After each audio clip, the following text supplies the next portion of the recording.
Folks, every car dealer in the world has made mistakes when buying a car. And I most recently made one myself. I'm going to tell you the whole story on how it happened.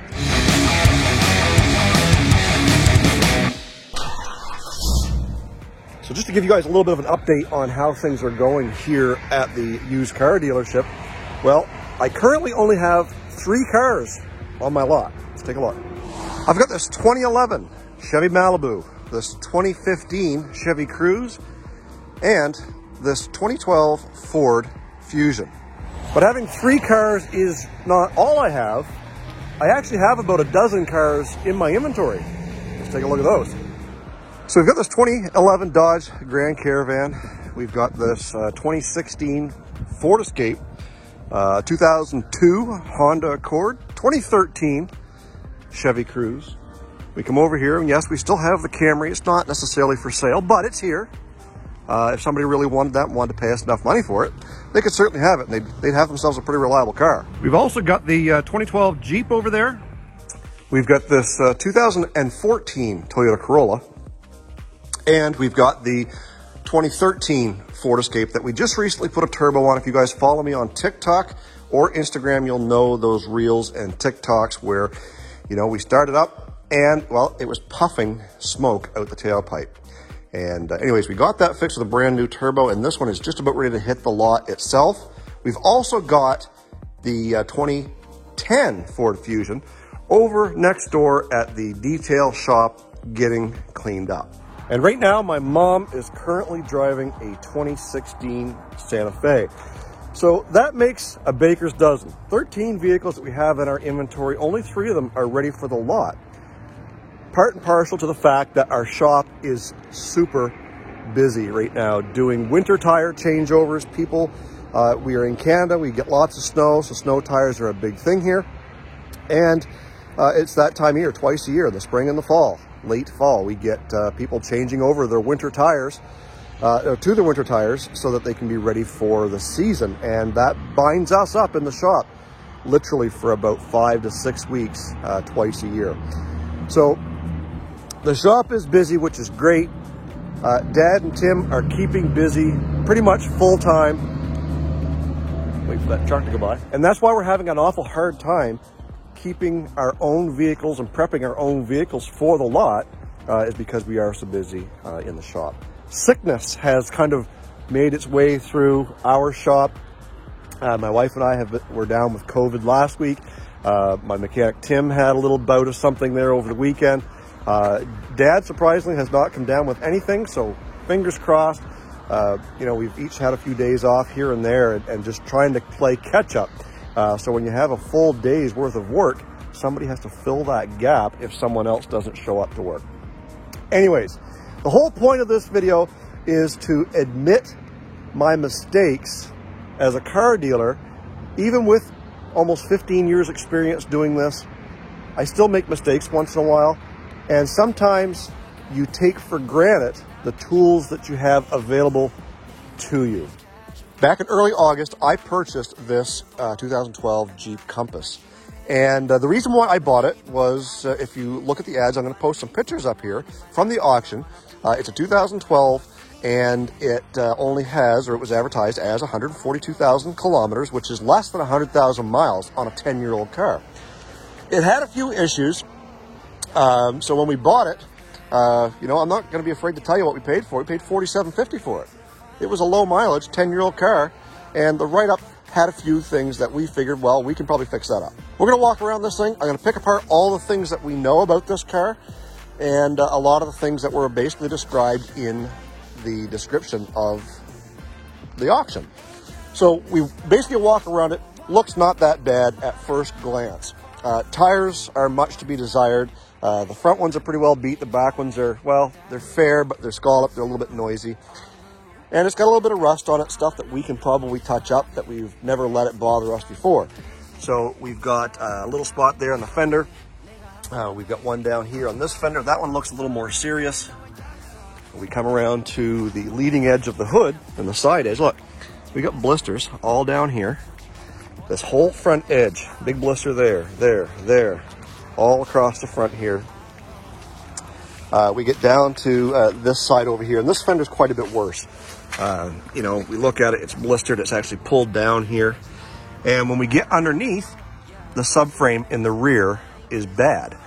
And yes, Jeep did have a recall on these Patriots, these Compasses, for that rear subframe. But apparently, according to our local Dodge dealer, this one did not make that cut. You see, what happens with these recalls is if the recall goes out and the vehicle gets inspected, and at the time of the inspection, the subframe is fine, which is what happened with this one, then the recall has been satisfied. So in a few years down the road, if the subframe becomes rusty and has holes in it, like this one does, then all of a sudden you have no recourse to fall back on Chrysler to replace the subframe. You're then on your own. $400 for a subframe, plus, you know, a couple hours labor to change that out. And then we got looking at the brakes. The rear brakes are a little bit rusty. The emergency brake doesn't work very well. The front brakes look fairly new. They got some rust on them, but the pads are all there. Everything looks good that way. Other spot I forgot to mention on the door is there's a little blister right here, and the paint's cracked. We get inside, and we've mucked this out a bit. This thing was a pig.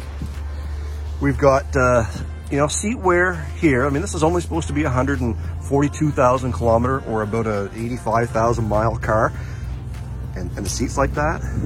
And then we come over to the passenger side here, and the door panel's got a great big crack in it.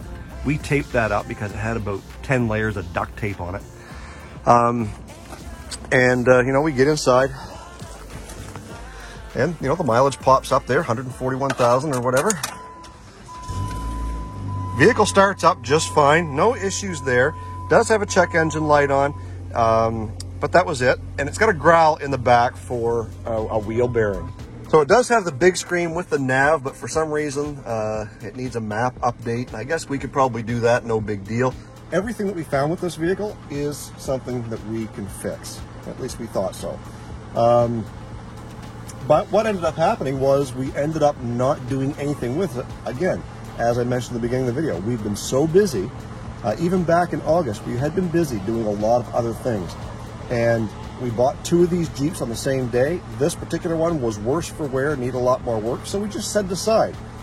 And well, it cut to the point where we just didn't have the time to put the effort into all the stuff it needed. So we said, you know what, let's just send it back to the auction, try and get our money back. If we take a few $100 loss, no big deal. Then we'll put that money into something else that we can sell.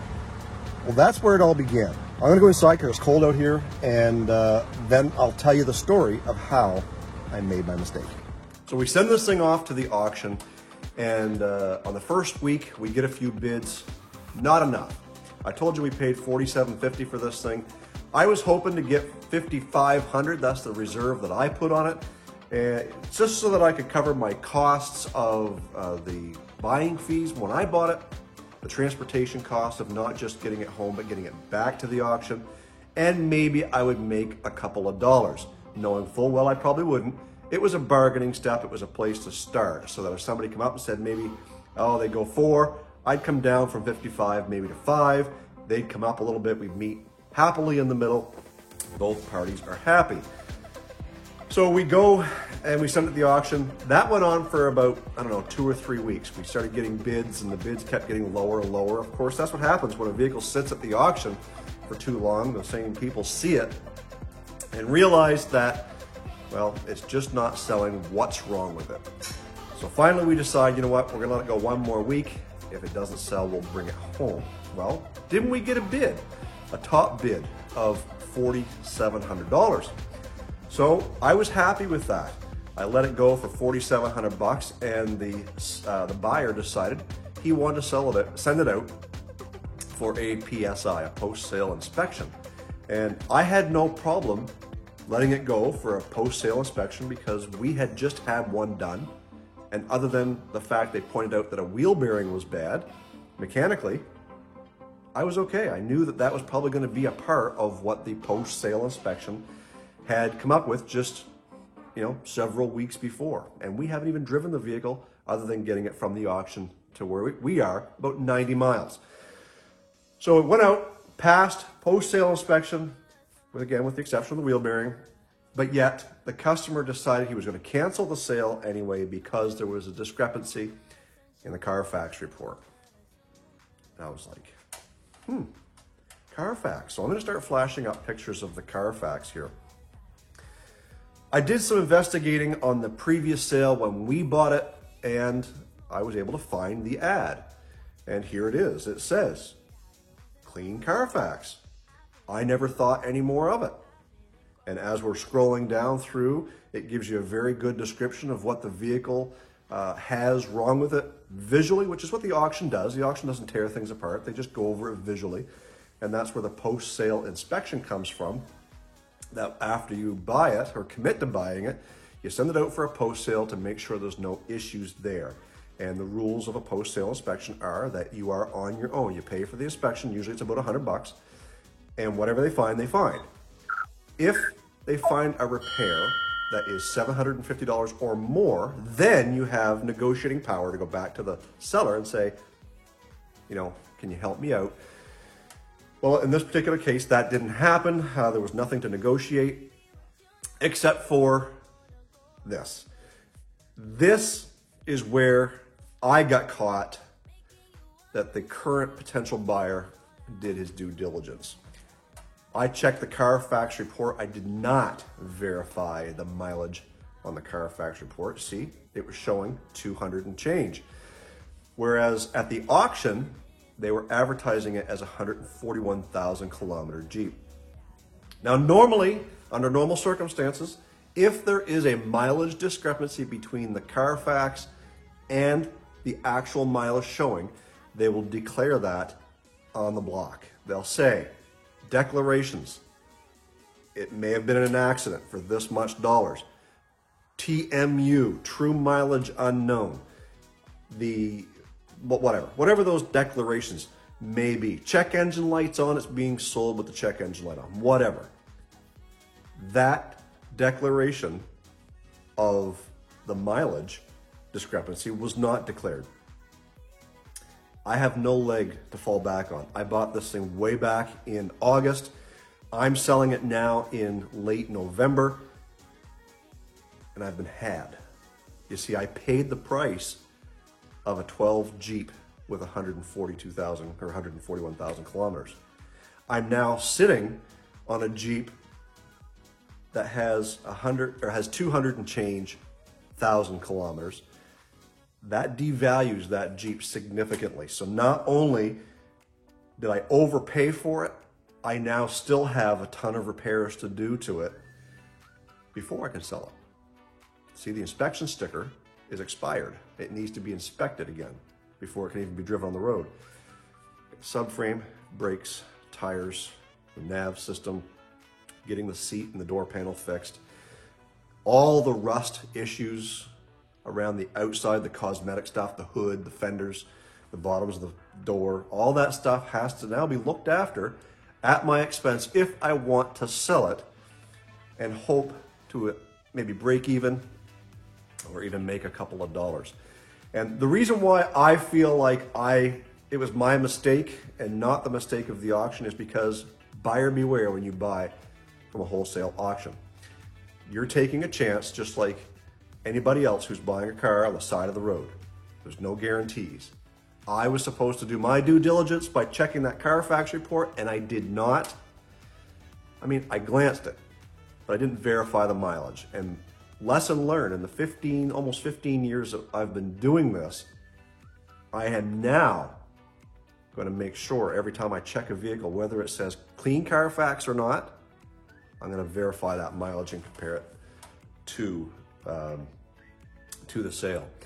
The auction always used to declare anything that they knew. And as of recently, they do not check the Carfax. They'll post a link on the website so that if you're looking through the website and if it hits the block, they do not disclose anything. That takes the onus off the auction, but it puts the onus back on me, the dealer, or the person who's buying it. So this saga will have to be continued. I'm going to have to see what we're going to do with this, and I will keep you guys updated on this Jeep. and we'll see where it goes. Maybe I can find somebody who's willing to make me an offer on it as it sits. So if you guys out there, if you're in Canada especially, watching this video, and you want this Jeep and you want to help me out of a little bit of a sticky situation, I just told you everything I knew about it. I'd like to sell it. I'd like to try and get as much of my money back as possible. And for now, it is just going to sit until we decide what we're going to do with it. The lesson to you all, whether you're buying from a dealer, private sale, from your uncle, your grandmother, whoever, do your due diligence. Just because it looks a certain way does not mean that it is a certain way. Just like buying a house, just like buying anything, you always want to make sure you've done everything that you can to satisfy your intent to purchase. So, having said all of that, it's a tough lesson learned. It is just money, but it's business as well. We'll get through it. And I just wanted to make sure I made this video and shared with you guys some of the things that we go through as used car dealers that nobody ever finds out about, nobody ever knows about. If I was to go and I would take a big loss on this car, it's just business. I'll recover. I'm not going to go out of business because of this one bad decision or poor decision. But there's a reason why down the road I have to make an average of X number of dollars profit on all the rest of them. It's because I need to make up for mistakes like this. So don't think for a second that I'm overpricing everything on the lot to make up for this one sale. As a dealer, you chalk up certain losses or as a cost of selling that vehicle. So a little bit goes here, a little bit goes there, just like advertising, a little bit goes to wages, a little bit goes to reconditioning, a little bit goes to repairs. Well, a little bit goes to chalking up a loss as well. And if you've been in business long enough, you know where to chalk up those sales. Guys, thanks for sticking through this far. If you want to see more, you want to hear more stories of the car dealership, go ahead and tell me down in the comment section down below, because I have got a ton of them. We've been doing this a long time. There's lots of stories to tell. If there's some questions that you need answered or want answered to do with the used car business, so I'm going to be transparent with you 100%, and I'll do my best to answer those questions. If you want to see more videos like this, make sure you hit that subscribe button. Go ahead and give us a thumbs up, guys. Stay focused on the windshield, not the rear view mirror. I love you guys. God bless. We'll do it again real soon.